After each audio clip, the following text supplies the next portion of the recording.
super appreciate the opportunity. It's dope to meet you. Thank you for being open to working with us, networking. Ryan, thank you for being here too. This is super dope. Sada, all the way from Chicago, came out just for the cause.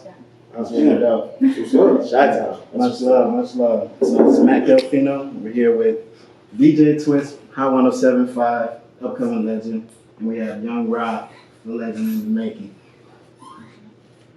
So what we're going to do here today, we're going to dive in a little bit, talk about some of you guys' successes, your background, how you got to where you're at today.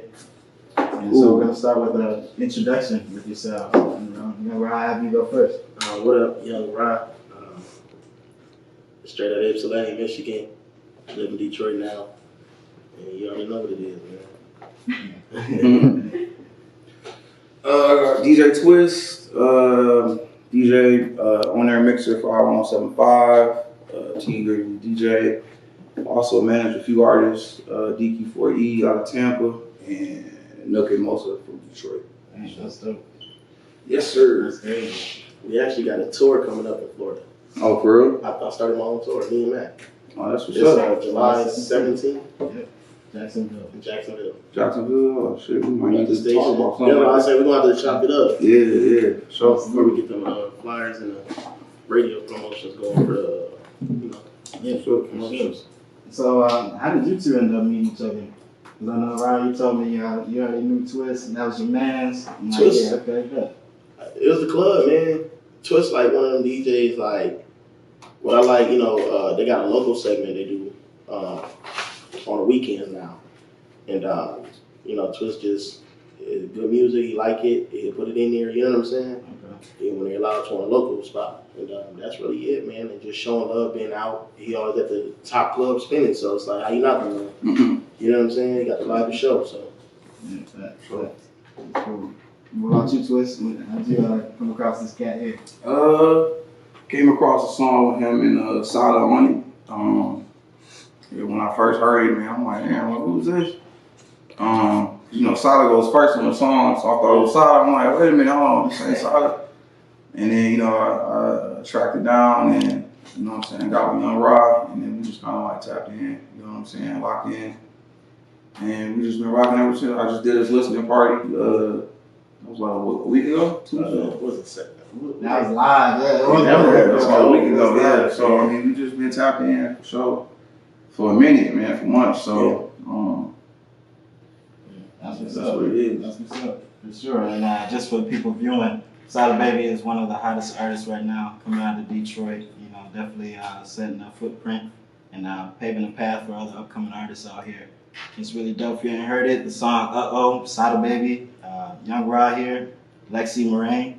It's trending right now, doing over 1 million streams, getting some radio play. So check that out. Available on all major platforms. Appreciate that. Yeah, of course. So the next question I wanted to ask is, we understand that upcoming artists and DJs need to have a vital relationship that's going to help them to be successful with their moves going forward. And I just wanted to hear from each of you why you think it's so important for upcoming artists to have a relationship with the DJ. There we go. Yeah, you go ahead. I mean, I feel like really, man, you can't do nothing without a DJ. It's like, that's half of the game. And I'm not even talking about just radio. I'm talking about clubs where it counts, just building that foundation. Like, how you gonna service a DJ? You gotta service the DJs, though. People not doing footwork no more. And that's really my problem with everybody. It's like, you gotta get out here and hit that pavement. If Twist spinning at a cabaret, if he's spinning at a, event, like, don't just go to the events that you think he with the radio at. You gotta go to all the stuff he at. You know what I'm saying? And I feel like it's personally important because y'all break records in the streets. And where you at in the streets, the clubs, everything else. So that's just me personally. Yeah, sure. What about you? I mean, he hit it right on the head. I mean, it just go hand in hand. I mean, any artist, you want your, a DJ has to play your music, Who else is gonna play your music? Right. So it's just good to have that relationship, that connection, And just a little hint for artists, man, like just, be you want a natural relationship with a DJ. You don't want nothing fake. You don't want always, you know what I'm saying, hit a DJ accent or something, you know what I'm saying, because we already hit Yeah, to a lot of that shit, you know what I'm saying? We already time. know, especially me, like I know, you know what I'm saying, I know what y'all are really looking for and shit, you know what I'm saying? So just keep it 100, you know what I'm saying? And I mean, you gotta, like you said, you gotta put that work in, you know what I'm saying? So, Yeah. I mean, he hit it on the head though. I mean, that's basically what I was gonna say too. So For sure. Yes, you want to ask the next question? Yeah, what is like your ideal client to work with? Like what do you like, what kind of artists? Like, cause I know a lot of people probably hit you up and they're like, please you mean call like me, managing, or you mean like just in general, like spending their music? spending it? I mean, I'm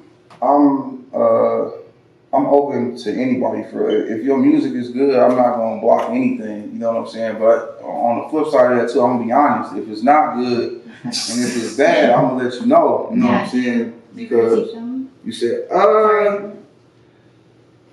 I mean, to an extent, you know, I say, yo, like the chorus. I'll give you an example. It was like a song or somebody had like the chorus was like, oh hell, like it was oh hell no repeatedly. I'm just like, that's not gonna work, bro. You know what I'm saying? Like, but I mean, I give them my honest opinion about, you know, music. You know what I'm saying? But like I said, if it's a hit, if I think it's a hit, it's gonna go. I'm gonna play it. You know what I'm saying? That's just me. Like I like to, you know, get artists that opportunity to, you know what I'm saying, like get to the next level and boost them up. You know what I'm saying? I'm not. You know, I don't like to hold anybody back. If you got a good record, you got good music. But I'm gonna tell you what's solid too about you. Like you done seen it all. Like you up there with T Grizzly, like he's one of the biggest artists right now. So you up there doing it with him, but then you still reach back home to see what's, you know, your ear is always to the street, and that's you know. Yeah, that's solid. And I'm glad you said that because I was gonna lead right to my next question. So we all know that, you know, having a DJ that's the life of the party. You know, without the DJ, ain't nothing busting at all. Right. And song choice is something that's super important because when you pull up to a function and you hear the music, that's one of the first impressions. Yep. So Twist, I just wanted to ask you, man, when it comes to orchestrating what songs you want to play, how do you engage your listeners? What mindset do you have with engaging the people in the function? So, and you talking about like a regular party, like a party or something like that? Or let's take it to the next level. Let's say something super, super exclusive.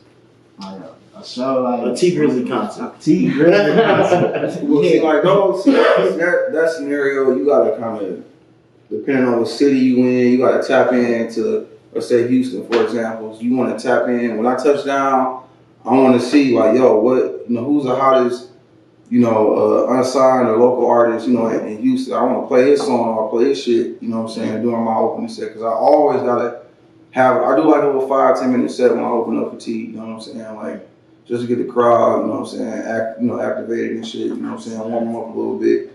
So, you know, you gotta play, you know, you gotta go to the hits first of all, you know what I'm saying. But like I said, you wanna tap in with each city too. You wanna see like, yo, like, you know, who's the new kid on the block, you know what I'm saying, in this city. And, you know, and you'll be surprised, you know, the reaction you get when you play like, you know what I'm saying? I'll never forget. That's like when they did y'all did a show at what's it called? Where everybody do the summer jams at. But it was when Bootsy and them came. Yeah, Twister. Everybody was here. Oh, that was a while ago. You talking about that Shane Park? Yes. Yeah. And I never forget. They played. That's when Lonnie had that. Hoes do whatever I say. Mm-hmm. And the crowd went nuts. Yeah. So Bootsy like, hold on, I'm about to bring this nigga back on stage. So I get what you're saying. Same thing with the tour. We got to tap into Florida and see who popping out there, and at least invite them to the tour. You know what I'm saying? Right. Yeah. It's just you got to show love, man. Yeah. It's super important to understand your target audience. You know, and that's one thing that I talk with upcoming artists a lot about is understanding who you're trying to reach with your music. A lot of the times artists are putting music out to any and everybody to capture ears.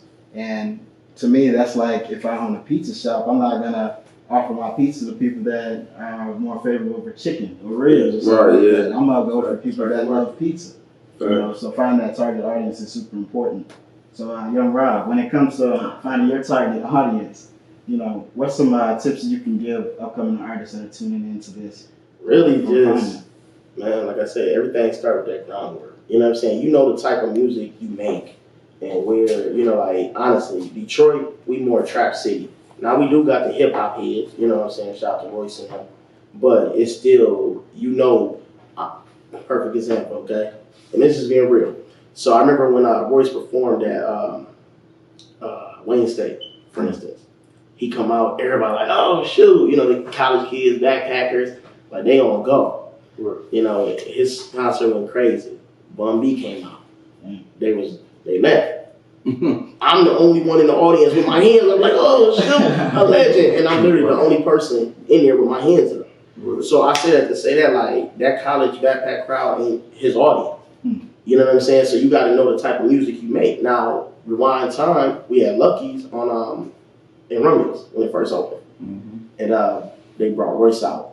And, you know, people was like, okay. Yeah. And they was like, okay. You know, until it was one of the top 40 songs they played. And it's like, oh, shoot, you know. Right. So it's just like, now if they would have brought Bun B there because of the demographics, niggas would have went nuts. So that's, you know, you just got to know that. Like with me, my crowd, you know what I'm saying, I look at my demographics, who's reaching more, who I'm speaking to. You know, I speak a lot about my relationship stuff. You know what I'm saying? So I know women such as you know what I'm saying, might be more willing to listen to that and hear it. You know what I'm saying? You might be going through shit. So, but you still got to make different kind of music too. Right, I was going to ask, are you like open to making other types of music? Yeah, I mean, my whole CD is a gumbo. You know what I'm saying? I got love songs, I got nasty songs, I got, you know what I'm saying? Got all that, I got trap songs. But then again, it comes with my image, like, I really do all of the stuff that I rap. So that's why I don't come off as fake and it's more authentic. Right. So like, I don't mind saying I love you to death or, you know, willing to die for you. Then the next thing I might go say I'm about to go shoot you or some shit. You feel me? But it's just all about knowing yourself and being comfortable and promoting that. Yeah, absolutely. Yep. Knowing your why is a very powerful thing. You know, it just is all the more reason to go hard and light the fire behind the passion that you got. So, Twist, I got another question for you. So, what is one mistake that you see a lot of upcoming DJs making? And what advice would you give them? Stay away from that. I think, man, DJs try to, you know, sell themselves short, meaning like, I don't want to say undercut, man, because I get the grind and the hustle, you know what I'm saying? When you first start out DJing, you want to just get the gig, you know what I'm saying? You want to get the party and stuff like that. But at the same time, like, you know, like club, you know, promoters or, you know what I'm saying, people that hire you, they need to pay you for what you work and shit too, you know what I'm saying? Like, you know, we DJing, like the equipment now is not, you know, buying a $1, $2, $3 record and, you know what I'm saying? We got $1,000 computers, you know, we got $1,000 turntables, we got $1,000 mixers, and doing a party for $150, $200, you know what I'm saying, for 4 or 5 hours, it don't make sense, you know what I'm saying? So I think, you know, the drive to do a party, I mean, you know, just make, you know, you gotta have your business right, you know what I'm saying? I know, you know what I'm saying, you might want, this party might, you know, you might look good doing this party and shit, but, you know, overall, you want to, you know what I'm saying, you selling yourself short, you know what I'm saying, doing it for 150, 200, some people even do shit for free sometimes, you know what I'm saying, just because it's a good look, but, and you know, it's just kind of messes up the game a little bit, you know what I'm saying, like, if Raw is a DJ and, you know, I say I charge, you know, 1,500, whatever, you know what I'm saying? But Raw, he gonna do it for 150, 200, you know what I'm saying? It's just messing the game up, bro. You know what I'm saying? Like, I think the strip club messed the game up. Yeah, I mean, $50 and tap out or tip outs. Tip outs, yeah, because I don't think it's fair. Yeah, it's you still have $1,000 lamb chops and bottle services. I used to DJ at a strip club a long time ago, bro, and it was probably like the worst. But that's just me. Like, I ain't gonna lie. I'm not, you know what I'm saying? Like, when I DJed at the strip club, it was probably like maybe the second or third time I ever was in the strip club. So I don't really know the atmosphere. I ain't know, like, you know what I'm saying, like what really, you know, how to really, you know, act or, you know what I'm saying, carry the club in the strip club, you know what I'm saying, the lingo and, you know what I'm saying, all the things you gotta do and, you know, chasing the girls to tip house and all that shit. Like I would, you know what I'm saying, I want to enter that shit for real. So that's just me. I feel like that with the rappers too at a strip club. Like I tell them, I'm not doing a strip club. If I ain't getting at least 1,500, 2 bands, I can't do a strip club again. That's just me. I don't care if it's No, don't get me wrong. I mean, if you know the game as a DJ on the DJ side, if you know the game and you know how to, you know what I'm saying, you know how to maneuver in that environment. There's people who make a lot of money DJing in strip clubs. You know what I'm saying? Me personally, that just wasn't me. You know what I'm saying? Like that's just I mean, I'm really, you know, I remember when you know, this was like years ago. But I remember like really like trying to DJ, like how I would DJ on the radio, so to speak, blend in and all. You know what I'm saying? It ain't really that in a strip club. But back then I didn't know that. You know what I'm saying? I'm like, every song gotta blend, everything gotta be, you know what I'm saying? Like, but it's a whole different ball game in that. So, you know. What's one track that when you're spinning? What's one track that never can escape your memory? One that's always locked in with you. No matter where you go, it's always gonna be a jam to you. Let me see, man. Universal, I ain't gonna lie, probably like Geeked Up or something, man. That song is never gonna die. Yeah. Geeked Up. I can play that any city, any that and Dreams and Nightmares. Dreams and Nightmares. Like, if you ever struggling, this is for any DJ. If you struggling out of town somewhere and you need to go up and notch, just play Dreams and Nightmares, and you good. You know what I'm saying? That gives you